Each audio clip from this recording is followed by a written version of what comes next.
తెలంగాణకు మమ్మేలైనటువంటి మేడారం శ్రీ సమ్మక్క సారలమ్మ జాతరకు విచ్చేసిన భక్తులు ముందుగా ఆ జంపన్న వాగులో స్నానమాచరిస్తారు. అనంతరం వాగు ఒడ్డున ఉన్నటువంటి నాగులమ్మ తల్లిని దర్శించుకుంటారు.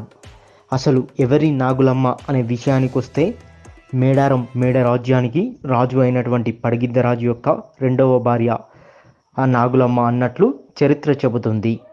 అయితే ఈ నాగులమ్మను దర్శించుకుంటే పెళ్లి కాని యువకులకు తొందరగా పెళ్లి అవుతుందని, అదేవిధంగా ఆరోగ్యం, సంతానం కలగాలని భక్తులు ఇక్కడికి వచ్చి చెట్టుకు ముడుపులు ఉయ్యాలలు కట్టి ప్రార్థించడం ఇక్కడి ఆనవాయితీగా వస్తుంది.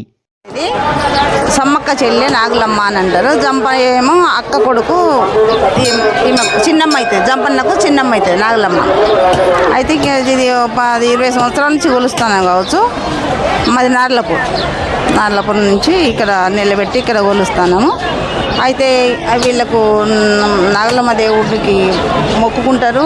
పెళ్ళి కావాలనేమో బాసింగాలు కడతారు. పెళ్ళైన వాళ్ళు సంత కావాలని ముడుపులు కడతారు. ఆ సంత అయిన తర్వాత వచ్చి ఈ తొట్టెలు కడతారు సార్. తొట్టెలు దేనికి కడతారు? పెళ్ళి అది వాళ్ళు మొక్కుకుంటే బిడ్డ కొడుకు పుట్టిన తర్వాత తొట్టెలు కడతారు. ఇక్కడ 3 రకాల ముడుపులు కడతారు మాకు. 3 ఒకటి ఉయ్యాలలు, కొబ్బరికాయలు, బాసింగ్. అంతే. మీరు ఎన్ని సంవత్సరాల నుంచి ఉంటున్నారు ఇక్కడ? మేము 10-15 సంవత్సరాలు అయితే కావచ్చు. ఎక్కువ ఐడియా లేదు ఎన్ని సంవత్సరాలు అన్నది. జాతర టైంలోనే ఉంటుంది ఇది? నార్మల్ టైంలో కూడా? నార్మల్ టైంలో కూడా వారానికి ఒక చొప్పున రోజు పూజలు చేస్తారు.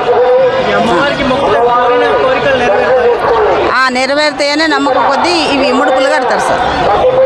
అంటే కోరికలు కోరుకొని ముడుపులు కడతారా, లేదంటే కోరికలు తీరిన తర్వాత ముడుపులు కడతారు? కోరుకొని కడతారు. కోరిక తీరిన తర్వాత మళ్ళీ వచ్చేమో ఆ తొట్టెలు అవి కడతారు.